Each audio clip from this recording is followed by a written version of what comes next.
Hello, I'm Dr. Craig Childress. I'm a clinical psychologist in Pasadena, California. I specialize in working with children and families around issues of attention deficit hyperactivity disorder, parent-child relationship problems, angry oppositional defiant children, marital problems, things like that.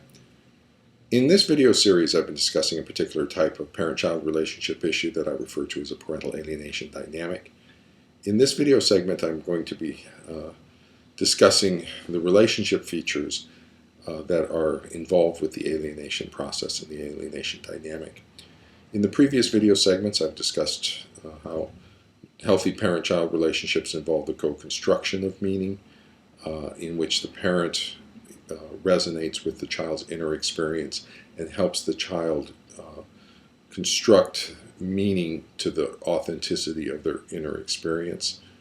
And how in the alienation process, however, the narcissistic parent lacks the empathy to resonate with the child's inner experience and instead imposes meaning structure on the situation through the force and power of their narcissistic inflation.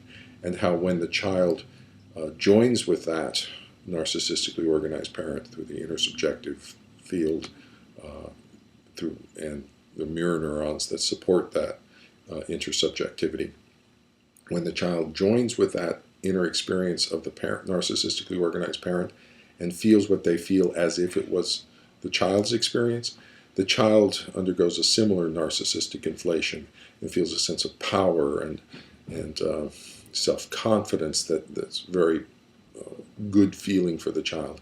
In addition, the child has this positive feeling from the formation of this intensive intersubjective field of closeness and somebody gets me and somebody understands me at a very deep level. And it's almost a hyper-activation of this intersubjective state or the intersubjective field. In fact, I would describe it as a hyper-activation of intersubjectivity. It's an inflamed intersubjective field. And so the feelings, though, are this intensely powerful feeling of being understood at a very deep level. In that regard, however, the child's own authenticity is being suppressed. Because the narcissistically organized parent is not resonating with the child's inner experience, the child doesn't have the experience of bringing their own psychological state into the relationship and having that as part of the co-constructive process. So their own self-structure, their own authentic experience remains in a very isolated, walled-off, unelaborated, undifferentiated state. And you can see that in the relationship features with the child occurring out in the world, in that the child does not assert self into relationship. They are hyper good. There's no little misbehaviors, no protest behaviors, no sort of the normal range parent-child relationship problems. Okay? And one of the things that's emerged out of understanding healthy child relationships is something called the breach and repair sequence.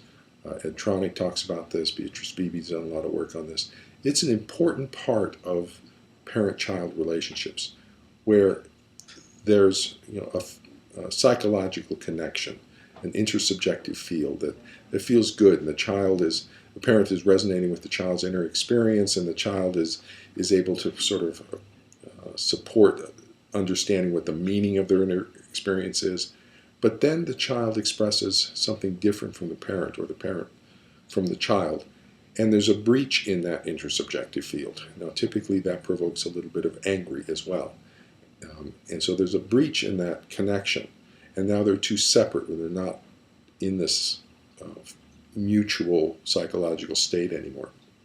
And then they work to restore that relationship. And in restoring that relationship, that is the development of psychological complexity for the child. So it's in that breach and restoration helps develop authentic self-structure for the child. And Ed Tronick has done extensive work on this and written about it a great deal.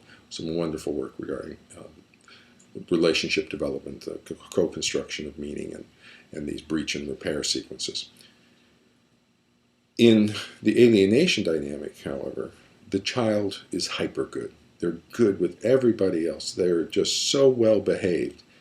But it's not an authentic sort of self-good behavior. What it is this fusion with an adult. And so the child is importing the psychological organization of the narcissistically organized adult. Where meanwhile the child's authentic self-experience is being walled off, invalidated, nullified in the relationship.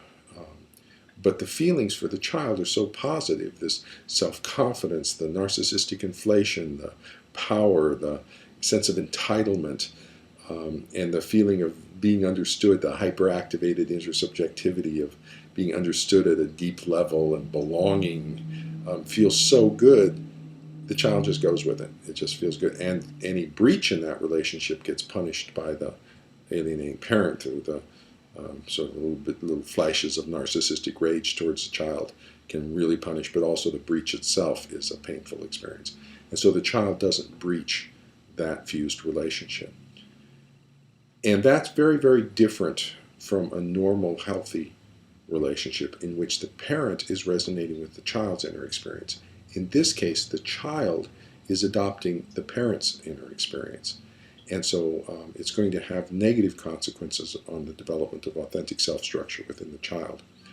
Now, in terms of the alienation process, what happens is the targeted parent is responding to the child as if the child was actually there, as if that was the authentic child who's present, because there's a body there that should be inhabited by the child.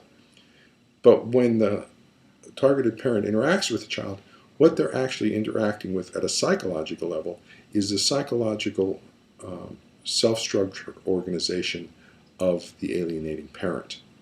The narcissistically organized parent with borderline paranoid features is the psychological structure of the child. The child's own authenticity is walled off and gone. And so that's the fundamental feature about this nature of this relationship from the targeted parent's perspective. They keep trying to talk to the child as though the child was there.